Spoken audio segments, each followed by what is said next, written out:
கடையனில் உள்ள ஒரு தென்னந்தோப்புல விவசாயத்துக்கு இலவசமா கரண்ட் கொடுக்கறது போக ஈபி இல்லாத சூழ்நிலையில சோலார் கேமரா இன்ஸ்டால் பண்ணி கேட்டாங்க. ப்ரோவியூ அப்படிங்கிற பிராண்ட்ல 4G linkage solar camera install பண்ணி கொடுத்தோம்.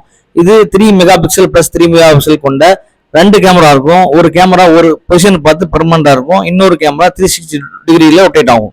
இதுல சோலார் பேனலும் wall mounted bracket plus pole bracket இந்த மூணுமே இதோட சேர்ந்து வந்துடும். இந்த கேமராக்கு நம்ம 128 GB மெமரி கார்டு இன்ஸ்டால் பண்ணி கொடுத்தோம். 4G பர்பஸ்க்காக ஜியோ சிம் கார்டு இன்ஸ்டால் பண்ணி கொடுத்தோம். இந்த 2 கேமரால ஒரு கேமரா தோப்போட என்ட்ரன்ஸ் பகுதியிலையும் இன்னொரு கேமரா கிணத்து பக்கத்தில் இருக்கக்கூடிய பம்ப் ரூம்லையும் கவர் பண்ற மாதிரி இன்ஸ்டால் பண்ணி கொடுத்தோம். இந்த கேமரால siren alarm, stop light notification இருக்கு. ஹியூமன் டிராக்கிங் ஆப்ஷன் இருப்பதனால மனிதர்கள் யாராவது வந்தாங்கன்னா அவங்கள பார்த்து ஆட்டோமேட்டிக்காவே இந்த கேமரா ரொட்டேட் ஆகும். கஸ்டமர் மொபைல்ல அப்ளிகேஷன் இன்ஸ்டால் பண்ணி எப்படி ஆப்ரேட் பண்றதுன்னு சொல்லி கொடுத்தோம். கேமராவோட 2 ஃபோக்கஸுமே கஸ்டமருக்கு ஃபுல் சாட்டிஸ்ஃபைடு. இது மாதிரி சிசிடிவி கேமரா தேவைப்பட்டா மேல இருக்கக்கூடிய நம்பரை கான்டாக்ட் பண்ணுங்க.